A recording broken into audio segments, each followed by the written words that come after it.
Tiene la palabra la asambleísta Ana Belén Marín.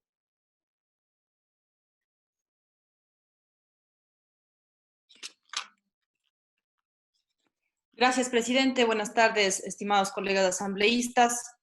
Con mucha detenimiento he escuchado la presentación del ministro de Finanzas, ante lo cual, y realmente por pedido también de varios compañeros, realizaré directamente las preguntas. Respecto a las alternativas que usted ha expuesto, una de ellas es respecto a la contribución de los ecuatorianos que ganan más de $500. Aparentemente se dice que son solo $2, pero aquí la gran pregunta es saber qué pasa con esa familia que gana $500. ¿Cuántos niños tienen que mantener? ¿Cuántos niños tienen que dar de comer? Y posiblemente con esos $2 van a poder alimentar en la semana.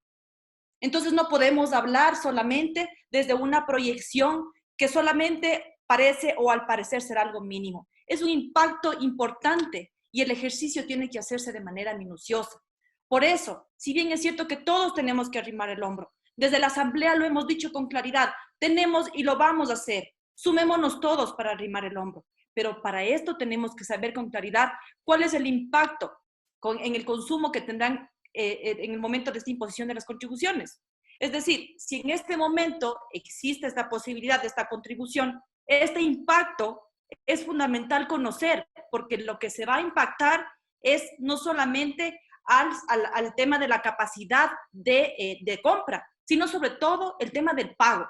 Entonces, mi primera pregunta, ¿cuál es? ¿Cuál es el impacto en el consumo que tendría la imposición de contribuciones ciudadanas a los ingresos de hasta $2.000 propuesto por usted, señor ministro? En este momento, la situación es tan crítica que las familias tendrán que decidir o comer o pagar sus deudas.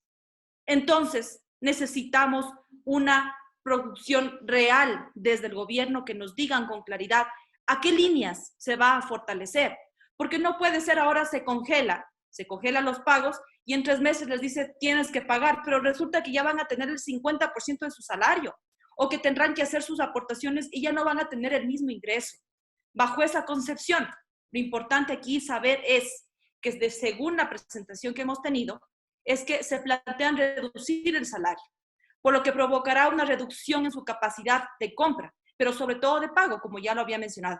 Pero la prioridad deberá para la familia, ¿qué va a hacer? Es alimentar a sus hijos, es cuidar a la familia.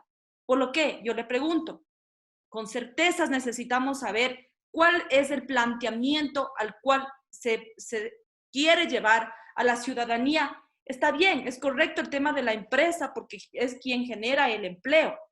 Es correcto también al sector de los servidores públicos, pero nos estamos olvidando de un gran sector. Ese gran sector es las personas que se encuentran en las ventas diarias, las personas que viven del diario, los vendedores autónomos que el otro día les escuchábamos en el mismo pleno. ¿Cómo es posible que con esas familias no tengamos una salida? Más de 6 millones de ecuatorianos tienen trabajo que no es estable.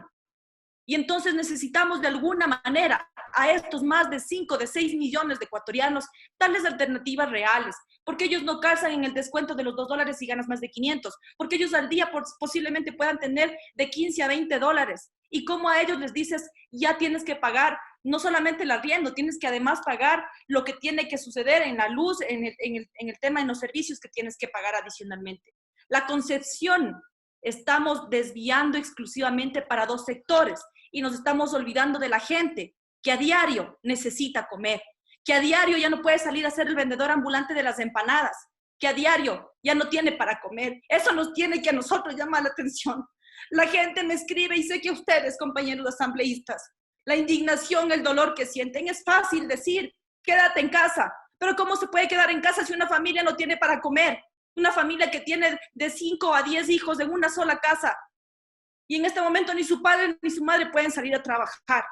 Este segmento es absolutamente importante que sea atendido con propuestas reales que hasta el momento yo no las he escuchado y que solicito en este momento se nos exprese. Además, tenemos que irnos al otro segmento. Si nosotros estamos hablando que tenemos un país dolarizado, ¿qué necesitamos hacer? Necesitamos ingresar dinero, inyectar dinero, por supuesto, pero también tenemos que evitar que salgan los capitales. Por esa razón, para la salida de capitales es absolutamente urgente y necesario conocer datos exactos de la salida de capitales, tanto en el ejercicio 2019 como lo que va del año 2020. No necesitamos de aproximaciones. ¿Por qué razón? Porque este país lo que necesita en este momento es liquidez. La liquidez solamente se puede cuantificar con el dinero que tiene el país. El Banco Central no puede imprimir dólares. Por esa razón, la inyección y evitar que salgan los capitales es fundamental. Entonces ahí la reacción, saber cuánto realmente ha salido del país. Esa gran pregunta es fundamental para saber si realmente nosotros tenemos la capacidad de liquidez o no en nuestro país. La siguiente pregunta, quisiera también conocer cuánto es la caída que calcula tendrán los impuestos, tanto al impuesto a la renta como al IVA, como resultado de la detención de esta actividad económica. Si tenemos en este momento un hueco fiscal, que es evidente y que hemos conocido que no es una deuda de ahora, que es una deuda que se viene acarreando desde hace mucho tiempo atrás y que se está enfrentando en este momento, pero también es importante saber, por esta actividad, por esta crisis, se ha detenido la actividad económica y ahí tampoco vamos a tener ingresos normales del impuesto a la renta y tampoco vamos a tener impuestos reales del IVA. ¿Por qué? Porque obviamente existe esta contracción. Al existir esta contracción, es necesario saber el hueco fiscal, al ser uno de estos subproveedores, saber cuál va a ser esa codificación y en cuánto va a impactar. Se ha mencionado además, mejor dicho, que no se ha mencionado, yo no sé qué es lo que realmente sucede, nos preocupa mucho respecto a los gobiernos autónomos descentralizados. La Constitución es clara y nos dice en su disposición que nosotros, definitivamente toda asignación debe tener una fuente de financiamiento.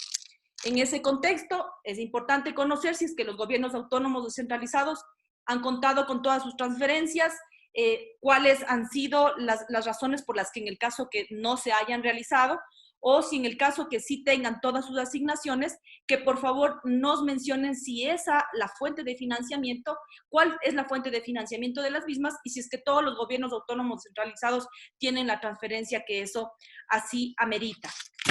En su presentación, señor ministro, mencionó respecto al financiamiento externo. El financiamiento externo, en este momento, según el cálculo que usted ha mencionado, se ha procesado, se ha hecho las gestiones respectivas para poder alcanzar 3.949 mil millones. En un principio mencionó que serían 3.369 millones entre la CAF, el BID, el ICBD, el CBD y otros más. Ahí nomás suman 3.369 millones. Pero necesitamos 8.000 millones. Si es que sumamos las gestiones de financiamiento externo más la implementación de la ley económica urgente, no vamos a alcanzar a los 8.000 millones. Es decir, existirá todavía, evidentemente existirá un déficit. Pero además de eso, mi pregunta va, usted nos acaba de decir que llegará en el mes de mayo. A finales del mes de marzo nos dijo va a llegar en abril. Ahora estamos mediados de abril, nos dice que llegará en el mes de mayo. No le tomo la palabra yo. Este evento es público. Le tomo la palabra en nombre del Ecuador, que por favor nos diga la verdad. ¿Cuándo van a llegar esos recursos? Los ecuatorianos no resistimos más. Necesitamos esos dineros. Pero adicionalmente, si nosotros hacemos en la revisión a detalle, nos mencionó que son 3.369 millones de la CAF, del BID, del ICB y del CBD. Pero ¿dónde están los 2.000 millones del FMI? El FMI en la última reunión de primavera nuevamente se ratificó y dijo, los recursos están disponibles para todos los países de América Latina. ¿Por qué razón no han llegado esos 2.000 millones? Al menos en lo personal, entiendo que bajo su criterio se tomó esa decisión de proceder con el pago del capital, con expensas de que máximo en los 15 días siguientes iban a llegar los 2.000 millones. La pregunta va direccionada, si es que los 2.000 millones del FMI son adicionales a los 3.369 millones, es decir, tendríamos una suma de más o menos 5.000 millones, dejando de lado los 580 millones que son exclusivamente para el COVID, y conocer específicamente, según la propuesta que enviaron, o van a enviar, mejor dicho, de ley económica urgente, cuál es la proyección a ser recaudada. Con esto nosotros podríamos definir con claridad de que la asistencia humanitaria tiene que ser de manera urgente e inmediata. Guayaquil ya no resiste el Oro, no resiste Cotopaxi, no resiste Tungurahua, no resiste ninguna provincia. Podremos decir evidentemente que el epicentro está en Guayaquil, pero yo sí invito a que no nos descuidemos de las demás provincias. No vaya a ser que de manera oculta esté pasando otras cosas y que no estemos tomando con certezas lo que está sucediendo en cada una de las provincias. Tenemos que estar conscientes que esta crisis sin duda no tiene precedente. Por eso hay que tomar decisiones sin precedente, pero ajustados a la normativa y también ajustados a no retroceder en derechos de los trabajadores y ajustarnos tampoco a permitir que puedan de una u otra manera inmediata destruirse empresas que lamentablemente por esta crisis se vean afectadas. Tenemos que buscar el equilibrio. Las empresas generan trabajo, los trabajadores necesitan el trabajo, valga la redundancia, para mantener y dar de comer a sus hijos. Pero en este momento el equilibrio laboral también requiere de un equilibrio sanitario.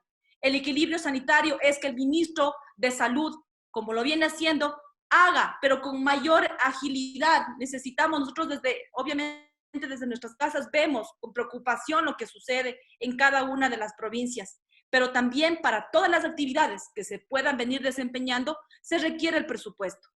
Finalizo, señor presidente, mencionando que el país necesita estabilidad, pero esa estabilidad no la da el Ejecutivo exclusivamente, no le da a la Asamblea Nacional exclusivamente, la damos todos. Y cualquier intento o acto que quiera irse en contra de la estabilidad del país debe ser rechazado de todos los ecuatorianos. No puede ser que en plena crisis sanitaria ahora pretendan tener una crisis política. Estamos nosotros llamados a defender la democracia del país, pero también estamos llamados a fiscalizar. Y bajo ese rol estaremos vigilantes, que todos los ministros cumplan con su rol y que sobre todo los recursos que se han emprendido las gestiones respectivas lleguen y nos cumplan con su palabra al país entero. No podemos esperar más tiempo, no se puede dilatar más. La gente se está muriendo y el país necesita respuestas inmediatas. Gracias, presidente.